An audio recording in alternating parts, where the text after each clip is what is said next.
Oh, you disappeared, but I can, as long as you can see me, I think that's what Good evening, Professor Steinberg in Jerusalem. Thank you for joining us. I heard the term apartheid state used against Israel the first time back at the infamous UN Conference Against Racism in Durban, South Africa in 2001.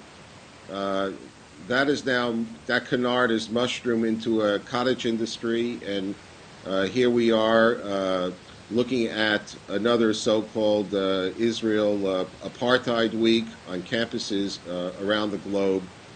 Professor Steinberg, you are the world's expert. How did we get to this point? Who's doing it? What can we do about it?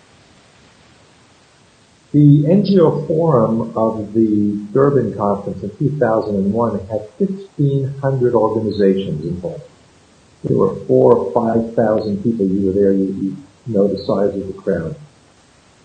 And they laid it out very straightforwardly. They said they're going to use claims of war crimes, the apartheid libel, that kind of language, in order to, what they said was the complete international isolation of Israel.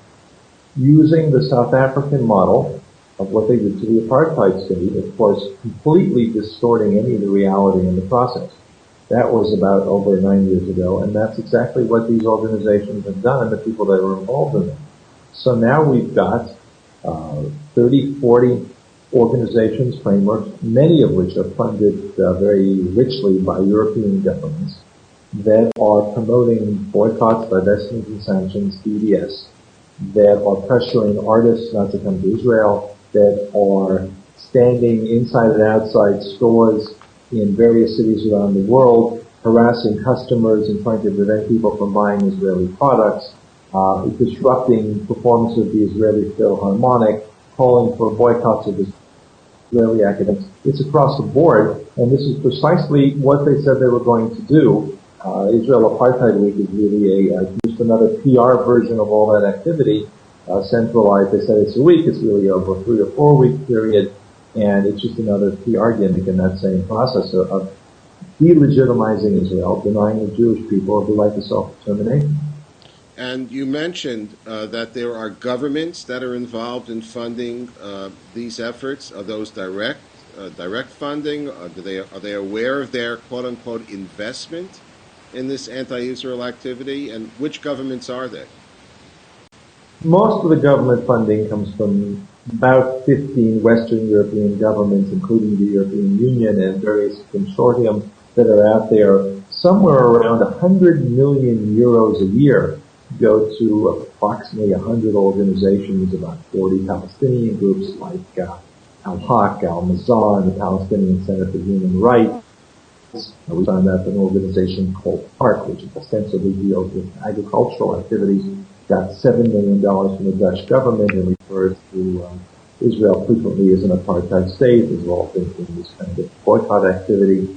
So it's almost all the Western European governments, Norway, Sweden, Denmark, Holland, particularly involved the British government. It has been involved. They've cut back a little bit.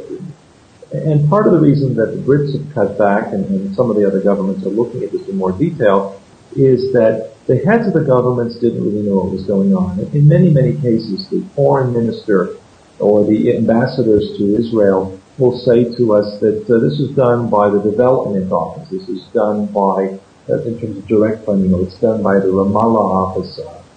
That's credit to the government. They get money straight from the government. It doesn't go through the foreign ministries.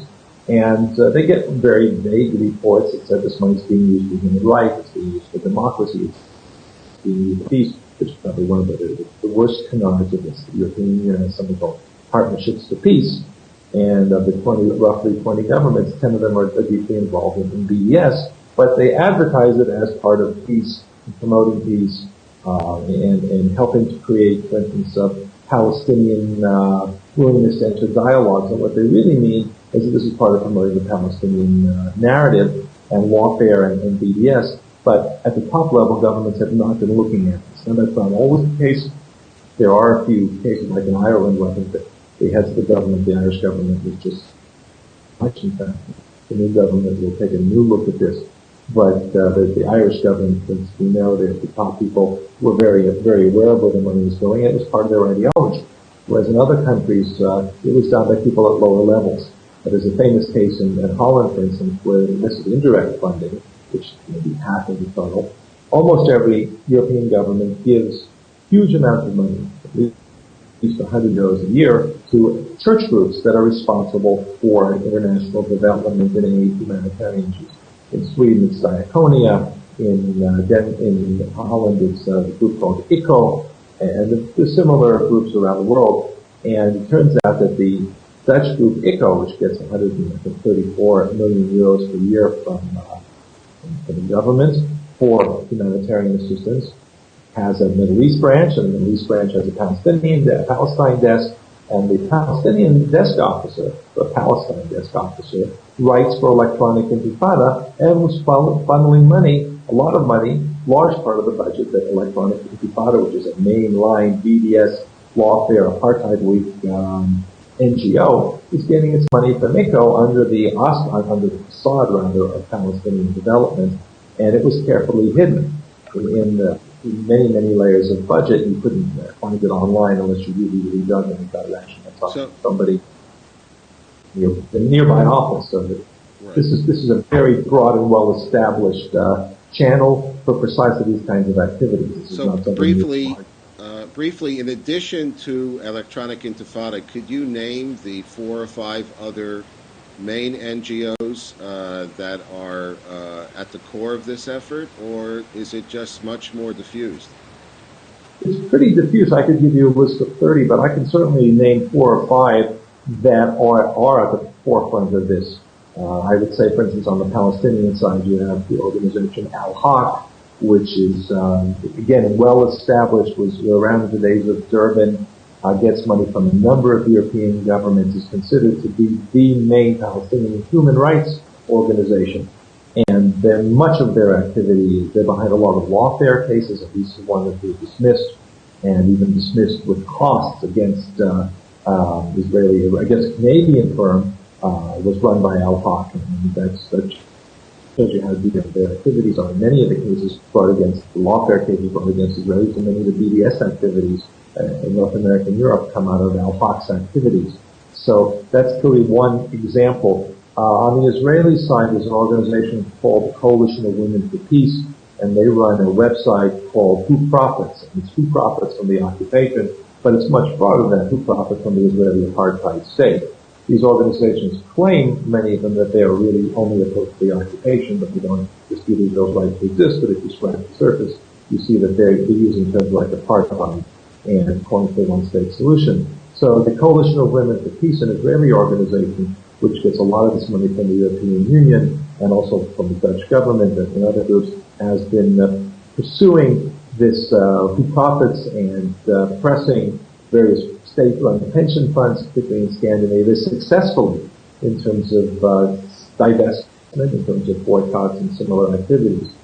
Clearly, the CWP, Coalition of Women for Peace, is a major culprit in the targeting of Israel through the BDS process. The third organization I'll name, and I said I could do more, but I think when you have the mainline, actually 2 more groups, Human Rights Watch and Amnesty International, when you have these international superpowers, the other groups I said are focused on Israeli-Palestinian issues. Human Rights Watch claims to be, and Amnesty claim to be international universal human rights groups.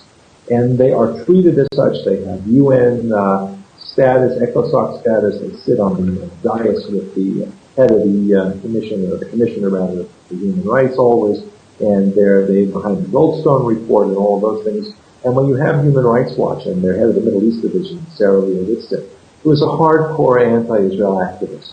That's the only thing she really has going for her. And when she comes out in favor of boycotts, and the caterpillar boycott in particular, and the reports that are written and published by Human Rights Watch with the press conferences and the whole paraphernalia that takes place are specifically designed to help drive the BDS movement, then you know that these are pretty serious types of operations, and they do a lot of damage. They are part of the assault, the political warfare against Israel.